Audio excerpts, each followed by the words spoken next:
بسم اللہ الرحمن الرحیم۔ حضرت صلی اللہ علیہ وسلم نے فرمایا، جو کوئی رمضان میں راتوں کو ایمان رکھ کر اور ثواب کے لیے عبادت کرے، اس کے اگلے گناہ بخش دیے جائیں گے۔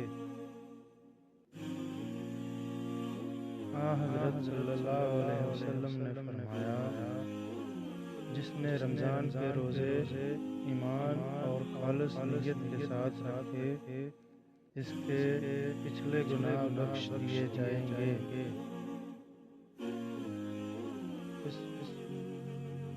حضرت صلی اللہ علیہ وسلم نے فرمایا، بے شک دین آسان ہے، اور جو شخص دین میں سختی اختیار کرے گا تو دین اس پر غالب آ جائے گا اور اس کی سختی نہ چل سکے گی۔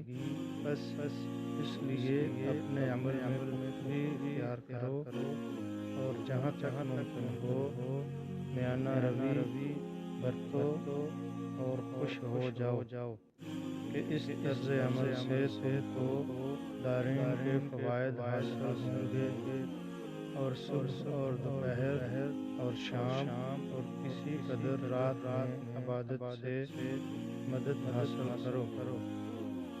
نماز 5 وقتہ بھی مراد ہو سکتی ہے کہ پابندی سے ادا کرو۔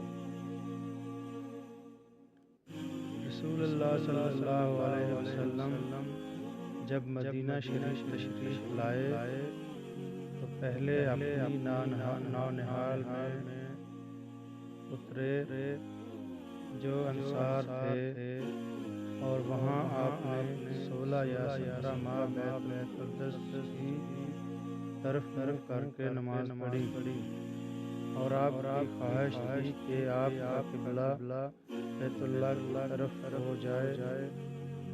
جب بیت اللہ کی طرف نماز پڑھنے کا حکم ہو گیا تو سب سے پہلی نماز جو آپ نے بیت اللہ کی طرف پڑھی عصر کی نماز تھی۔ وہاں آپ صلی اللہ علیہ وسلم کے ساتھ لوگوں نے بھی نماز پڑھی۔ پھر آپ کے ساتھ نماز پڑھنے والوں میں سے ایک آدمی نکلا اور اس کا مسجد اپنی حارثہ کی طرف گزر ہوا تو وہ لوگ رکوع میں تھے۔ وہ بولا کہ میں اللہ کی گواہی دیتا ہوں کہ تم نے رسول اللہ صلی اللہ علیہ وسلم کے ساتھ مکہ کی طرف منہ کر کے نماز پڑھی ہے۔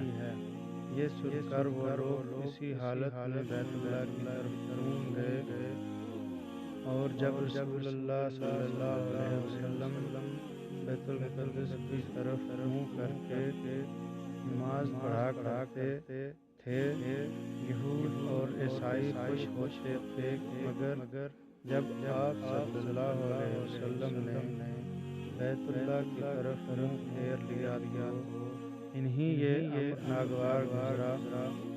ظہیر ایک راوی کہتے ہیں کہ ہم سے ابو اسحاق نے برا سے یہ حدیث بھی نقل کی ہے کہ قبلہ کی تبدیلی سے پہلے کچھ مسلمان انتقال کر چکے تھے، تو ہمیں یہ معلوم نہ ہو سکا کہ ان کی نمازوں کے بارے میں کیا کہیں۔ تب اللہ نے یہ آیت نازل کی، وَمَا كَانَ اللَّهُ لِيُضِيعَ إِيمَانَكُمْ، البقرہ 143۔